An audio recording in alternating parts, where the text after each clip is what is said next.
All of the attention after the NFL draft has been on Caleb Williams and Rome Odunze, and for good reason.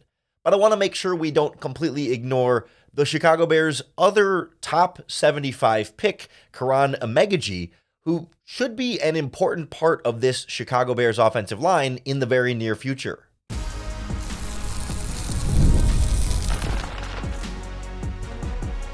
You are Locked On Bears, your daily Chicago Bears podcast. Part of the Locked On Podcast Network, your team every day. This is Locked On Bears, and I'm your host, Lauren Cox. I'm here to bring you your daily, in-depth Chicago Bears news and analysis. You can follow me on Twitter at CoxSports1. You can follow the podcast on all of your favorite social media platforms at Locked On Bears, including the Locked On Bears YouTube channel, where you can keep up with all of our video podcasts as well. Thanks for making Locked On Bears your first listen today. We're part of the Locked On Podcast Network, your team every day. Today's episode is brought to you by Monopoly Go, the mobile hit twist on classic Monopoly. Join your friends and download Monopoly Go, now free on the App Store or Google Play. On the show today, we get to know better Kiran Amegadjie, the Bears' third-round pick out of Yale, an offensive lineman who kind of flew under the radar and was maybe a little bit of a surprise pick there with the 75th overall spot. But we'll hear from Ryan Poles about their decision in the third round and what they see and expect out of Kiran. Then we'll hear from Amegadjie himself about growing up a Chicago Bears fan and how excited he is to be a Bear. But really, I think there's something to be said about not just a guy being local or whatever, but he really gets the struggle that Chicago Bears fans have gone through. And I think that gives him a little something extra that other players just can't quite match. And then we'll wrap up giving a little more attention to the Bears' fifth-round pick, defensive end Austin Booker out of Kansas, and how he might play into this Bears defensive line rotation this year and beyond. But I want to make sure that we don't glaze over a third-round pick being a significant investment in Kiran Amegadjie, right? This is not a seventh-round offensive tackle or a sixth-round center like Doug Kramer, for example, where you take a flyer on a lineman who you think might have some potential with the idea that, he can sit on the bench for a while and develop, and then maybe sometime down the line, develop into someone who might contribute somewhere on your offensive line. This is a player who might not start year one, given what the Bears have on the offensive line, but certainly is expected, based on where he's drafted, to become a starter on this offensive line somewhere soon. Not necessarily year one, but as early as year two, 2025, Kiran Amegadjie should be pushing to start somewhere on this offensive line.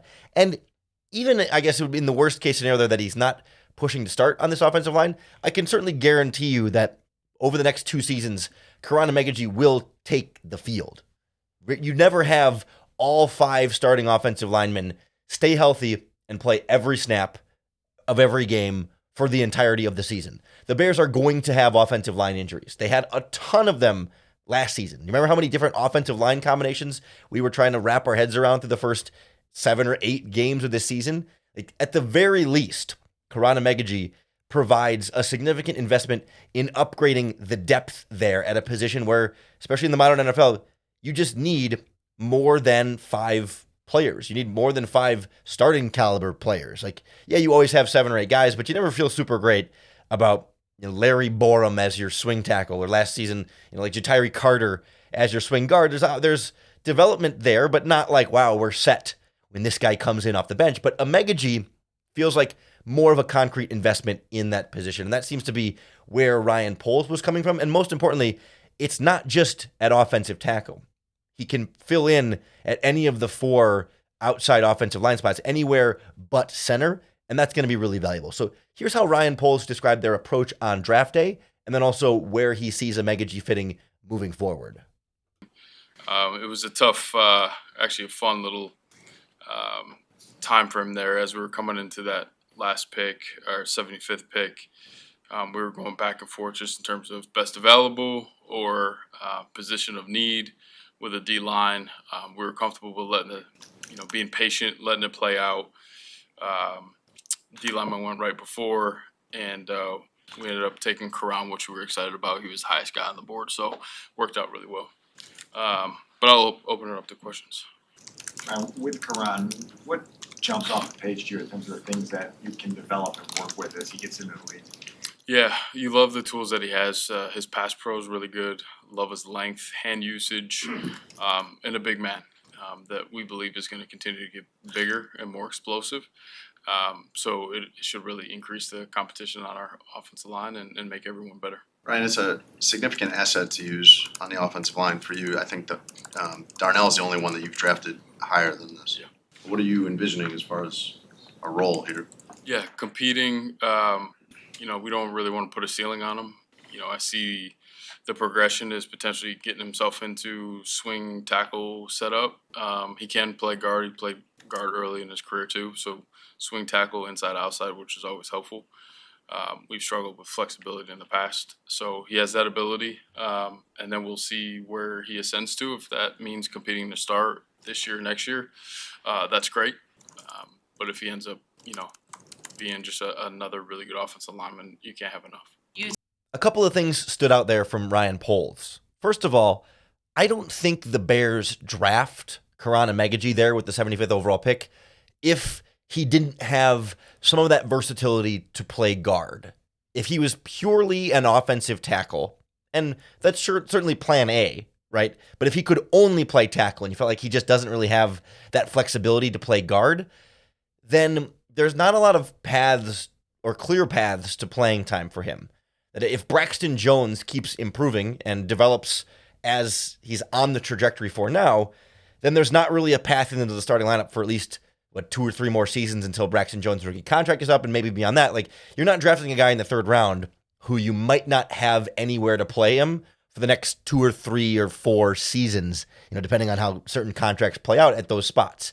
So his ability to potentially play guard if needed is a big part of the value here, because I think Ryan Poles looks at it and says, Tevin Jenkins is entering the last year of his rookie contract, and we'll see how negotiations go, and certainly his health has been a question, so I'm not expecting a big extension before the season, so we don't know how that's going to play out. And also Nate Davis is entering the last guaranteed year on his contract. So after this year, you could release Nate Davis and save a bunch of salary cap space, and then someone like Kiran Amegadjie could plug in at right guard, or you could move Tevin Jenkins back to right guard and play Amegadjie at left guard and feel like he's got a path to playing time there on the interior at guard.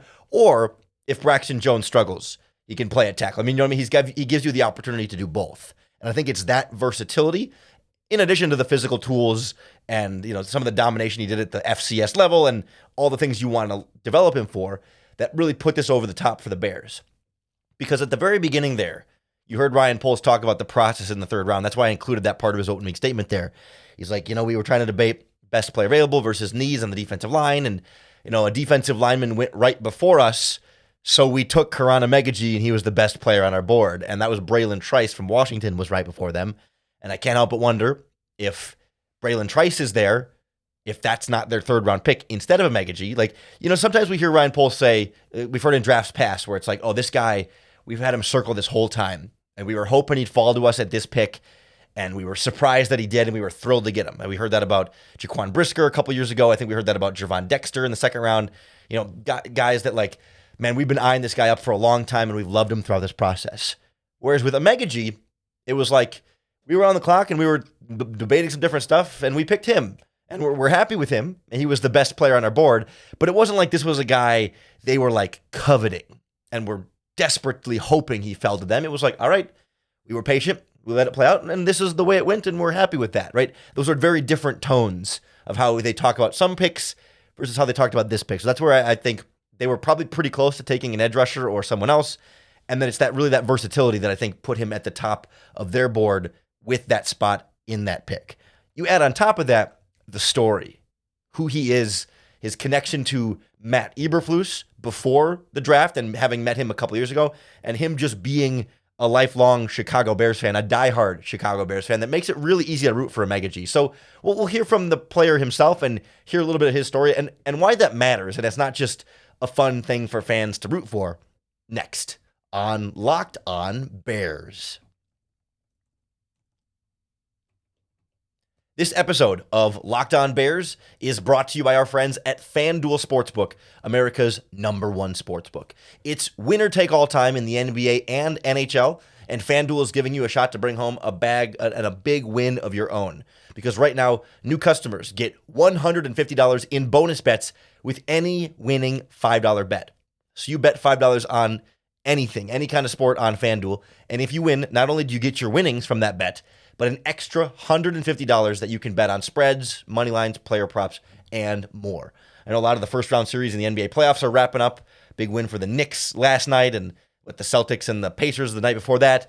But then, of course, hockey playoffs are going, and you can bet on football. Caleb Williams' passing yards, Rome Odunze's rushing yards, offensive rookie of the year odds, and so much more, all in the FanDuel app that's safe, secure, and super easy to use. So visit FanDuel.com/lockedon and make every playoff shot count. FanDuel, America's #1 sportsbook. Kiran Amegadjie might not have been a popular pick in mock drafts and mock draft simulators for Bears fans. And when the pick came off the board, I'm sure there were some people out there saying offensive lineman, offensive tackle in the third round. You know, what are they doing? And I think generally it's pretty easy to like the pick, and you don't see too many like low grades for the pick. It's good value. That's about where he's projected. There's a lot to like about him as a prospect. But once you start to get to know Kiran's story a little bit more, boy, it's easy to fall in love with him and root for him and want to see him be successful on his offensive line. And I think there's a little bit something extra that his story adds to how he's going to work for and play for this football team. Now, like, of course, there's been a recent trend of the Bears adding local guys, you know, even in free agency, somebody like TJ Edwards, who grew up in the Chicago area and, you know, was a Bears fan growing up. We've heard a number of those stories between different players the Bears have signed or traded for or drafted over the last few seasons, and they like that. You know, we mentioned Doug Kramer earlier as well. Like, that's a cool thing or whatever, but like, does that really matter? And I think it does and it doesn't. I think it depends on the player and their experience with it. And some of it's like, you know, I think TJ Edwards, like, okay, like grew up a Bears fan or whatever, but like, I don't know that he was as enthusiastically passionate about it in the same way that Kiran Amegadjie is, for example. That's not a shot at TJ Edwards. It's just to say that like, this really matters at a much deeper level to Amegadjie. And this goes back, it's kind of been a theme not only for him as a child, but then even like going through college. And he even met Matt Eberflus a couple of years ago and told Matt Eberflus, "You're going to draft me someday, and I'm going to play for the Chicago Bears." Here's his story. It's pretty cool. Honestly, the biggest thing is that last summer, I met Coach Eberflus at a golf club that my dad belongs to, and I introduced myself. He didn't know who I was, obviously, and I told him that one day I'd be sitting in his office, and that next year that they'd be looking to draft me.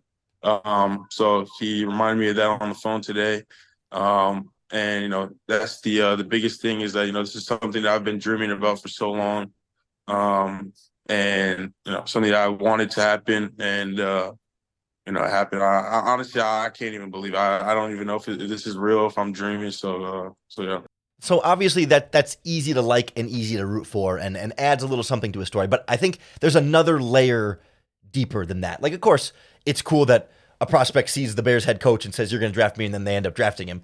I do think, I wonder how many other prospects have said that to Matt Eberflus and Ryan Poles and said, "Hey, you're going to draft me one day," and then they don't, right? Like, it sounds like a cool story when they do, but I bet there's a number of prospects who've done that for other teams too, where you meet a team's coach or a GM and say, "You better draft me one day," or "I'm going to be drafted by you one day." And then it doesn't happen, so you never hear about it, so it's not that cool of a story. But it's cool that it actually did come together for Kiran. But there's something deeper here about him being a Chicago Bears fan, like not just as a child, because sometimes these guys grow up around there, and then as you become older, or whatever, you go to college, you go to high school, you start to root for other teams. You go to college, like he goes to Yale, and I for the life of me, I can't tell you what East Coast state Yale is in. Connecticut, okay, it's in New Haven, okay, I knew that. And so maybe you go to college out in New Haven, and you start rooting for I don't know, the Patriots or the Jets or the Giants or even like the Eagles or whatever's going to be closer around there, because you know you're more in that area. That's kind of the local team for you, so you lose some of that fandom from a childhood because you move on to different places in life. Like for some people, that's how it goes for some players, especially when you start to play football. Like you have teammates that go on to some of these NFL teams, and it's like, okay, well, I'm not as that diehard of a fan of the team I grew up anymore. But that didn't change for Kiran. And I think there's something to that being an even more powerful driver. Like I loved that after the Bears drafted him, Bears fans went through searching Kiran's Twitter from a couple years ago of him tweeting during Chicago Bears games.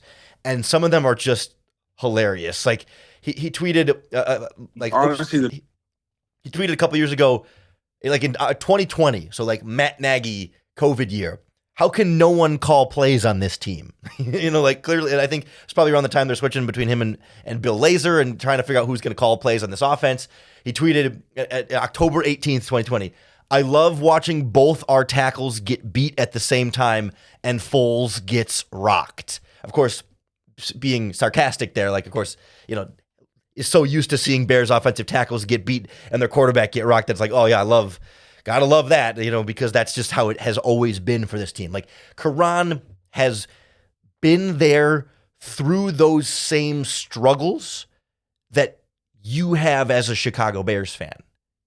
You know what I mean? He has experienced the getting your hopes up and getting your hopes dashed. He's experienced the cycles of head coaches and quarterbacks and believing in 2018 Matt Nagy year of like, wow, and Mitch Trubisky and everything, and then that all falls apart. And, 1 year great offense under Mark Trestman and the Mel Tucker defense, it all falls apart. And, certainly the Lovie Smith years, like he has gotten to experience truly what a diehard Chicago Bears fan has gone through. And if you, as that diehard Chicago Bears fan, got the opportunity to play if you were good enough and got the opportunity to play for the Chicago Bears, having been through what you've been through watching this team, you're going to work that much harder because you're going to know what every single fan in those stands have experienced for the last, not only the last 5 or 10 years, but their entire lifetime, right? Like somebody like Caleb Williams and Rome Odunze, they can come into Chicago and they can look back and say, oh man, this team hasn't been very good. And oh man, this team has gone through some struggles. And like, they can understand what this, they can logically know kind of what this team has been through, but they haven't felt it, right? They haven't lived those struggles. They get it. They understand it logically, intellectually. Like they can understand that, yes, that feels bad. They can sort of empathize in that way, but like, there's something different about having gone through it,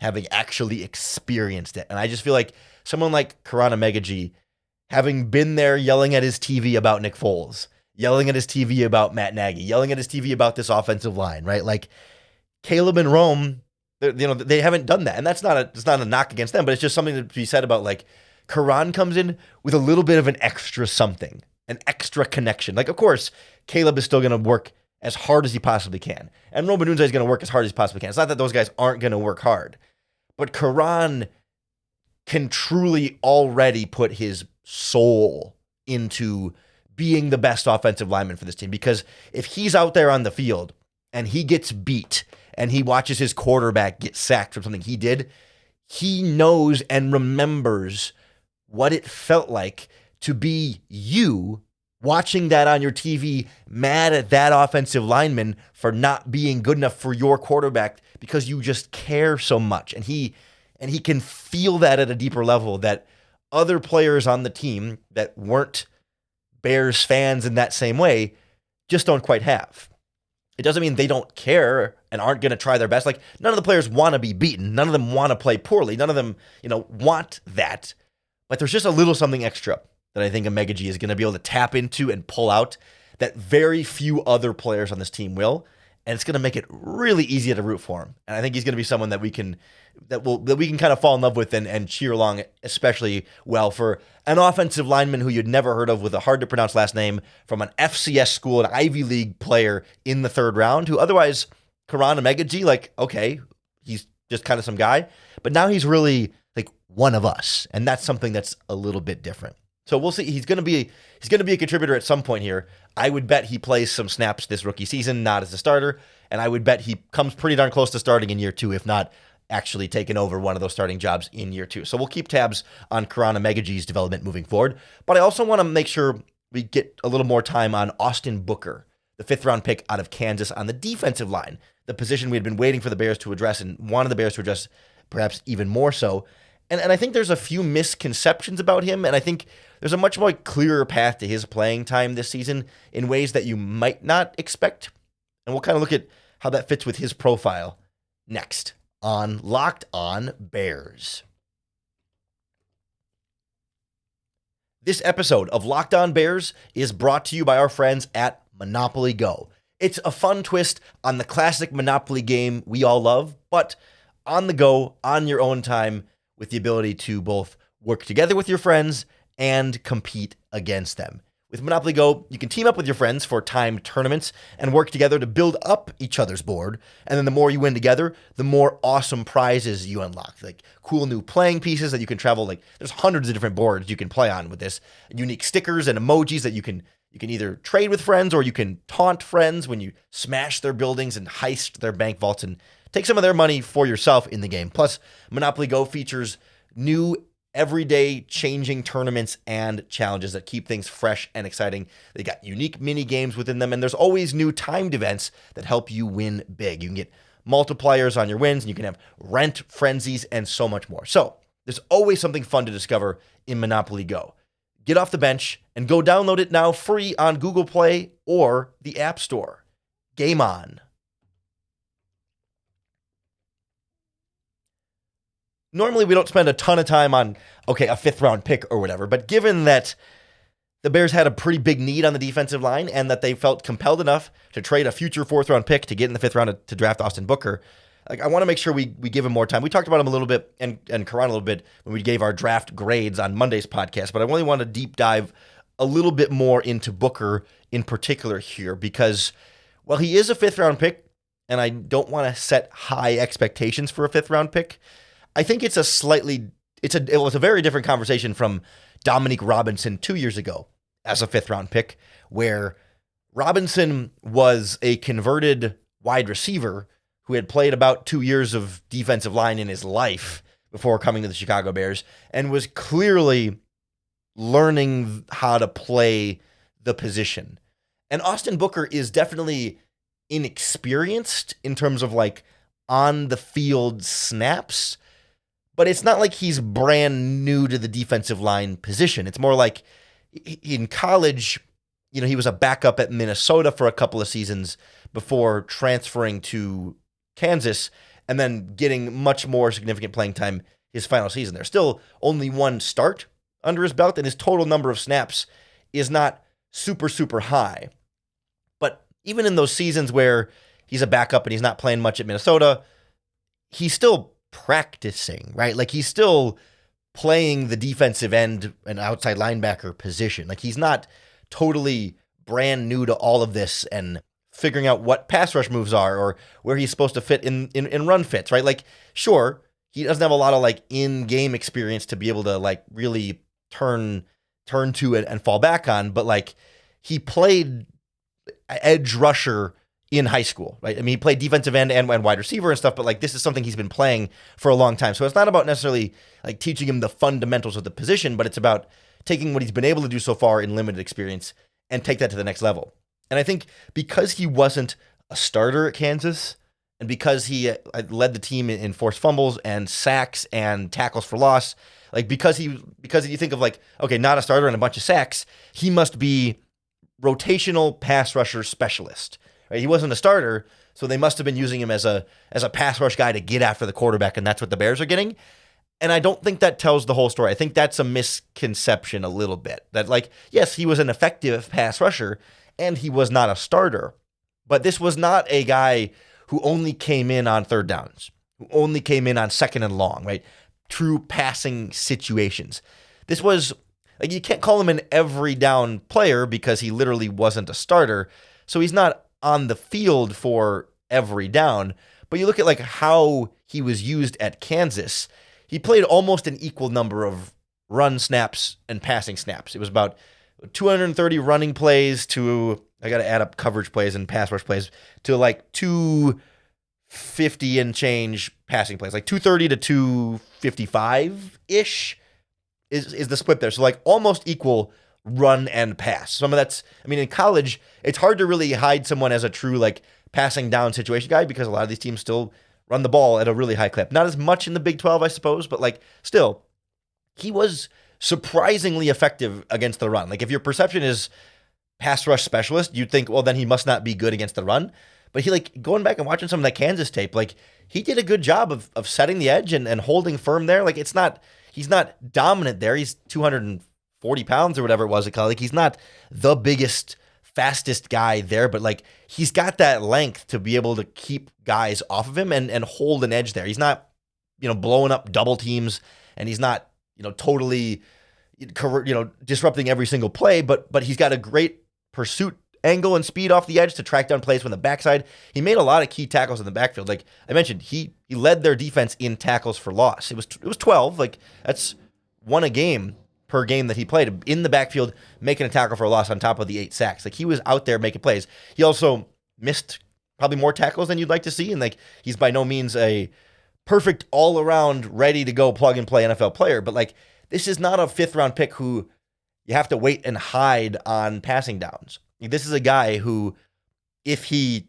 can translate quickly, can play not every down, but play any down, right? There's a distinction there. He's not going to beat DeMarcus Walker for the starting job day one. It's just not, he's going to be a backup. He's going to be a rotational guy, but he's not a rotational guy that you have to limit to passing plays. Whereas it felt like sometimes that way with Dominique Robinson, right? Where it's like, well, he's still learning and he's got this speed and these athletic tools. So let's get him on some passing plays and see if he can get some sacks on the quarterback. Like, yeah, you want to get Booker on some passing plays and see if he can get some sacks on the quarterback, but he can also help you out in the running game. And he's got to keep getting stronger and keep bulking up. But I don't think it's going to be like, oh man, he's so light that he's going to be a complete liability in the running game year one. Like he's going to have to be smart about it. And if they double team him at the point of attack, he might get washed down and blown out of the play sometimes. Like he's not going to be elite there by any means. But if he's at defensive end and they're running outside zone away from him, you're pretty much out unblocked in that case, and he can chase down hard down the line and try and take away the cutback. Like, there's opportunities for him to make plays in the running game, and I certainly don't expect him to be a liability in that regard. So I think there's a path there to some quicker playing time than you might expect for a 5th round pick who is barely a starter at all in college. Like he is more well-rounded in his game. And Matt Eberflus, when he talked about him at his post after the draft at the press conference, I'm not going to play the clip because there's not a lot there, but like he talked about like what Eberflus was most impressed about with Booker was his disposition, right? His motor, his hustle, there's just having that dog in him to go get after the ball. And like, that's how a rookie gets on the field quickly, right? Like the Bears love that stuff. Like, yeah, you got to be able to be good too, but you're going to get playing time if you're going to be that kind of guy who works your tail off and earns that respect from your coaches and your teammates. And especially given the lack of talent the Bears have at defensive end right now, I think it's pretty easy to slot Booker right now in as your number 3 defensive end. It's Sweat and it's Walker. They're your 2 starters. But I mean, we'll see how training camp goes, but like Booker can easily be number 3 there. Dominique Robinson's in the mix, of course. Khalid Kareem, who they brought in from the Colts last year on waivers, is in the mix. They signed Jacob Martin this offseason. He might be the day one favorite to be the number 3 defensive end because that's kind of what his role was in Indy. But it's certainly going to be Martin and Booker are 3 and 4, and Dominique Robinson is going to be definitely on, maybe even on the roster bubble for the 53. I mean, I think you could probably get him back on the practice squad at this point, but like there's a battle there. Despite there not being a ton of proven talent at defensive end, there's enough bodies there that there's a good 6 guys with a shot at the 53, plus the undrafted free agent Jamari Chroma, who has a lot of fans. I'm not sure I'm there yet, but like there's young players there, and only 4 defensive ends might make the 53, and I think Dominique Robinson's legit, like, got to fight for his job here, and he's definitely among the I would say some of the losers of the Bears. If you think about winners and losers from the draft, he's definitely in that conversation. I do want to have that conversation more broadly here on the podcast of who's benefiting the most from these new Bears draft picks and who's maybe losing the most or lost the most by the picks the Bears made. So we'll talk about that next week on the podcast. Next week, we're also expecting to get the Bears schedule release. I think is going to be next Thursday. And then Bears minicamp, rookie minicamp, is next Friday, Saturday, Sunday. So we'll get Finally, an official list of undrafted free agents that we can break down and look at who has the best shot at the 53-man roster. So a lot more coming your way, even though we're after the draft and in the thick of the offseason. The Locked On Bears podcast is going nowhere. So that's why you got to make sure you tune in every single day, make Locked On Bears your first listen, and hit that subscribe button on YouTube or wherever you get your podcasts. That's going to be the best way to keep up with all of our daily, in-depth Chicago Bears news and analysis. Because we're entering that time of year where it's a little more of a Bears oasis, and a Bears desert, and I like to be your oasis in the off-season desert of the Chicago Bears. I want to break down the stadium conversation coming up soon too. Looking at a guest to join us to break down that in a way that we can all understand too. So a lot of goodies your way. You got to keep coming back for, and you got to keep coming back for your next opportunity to bear down.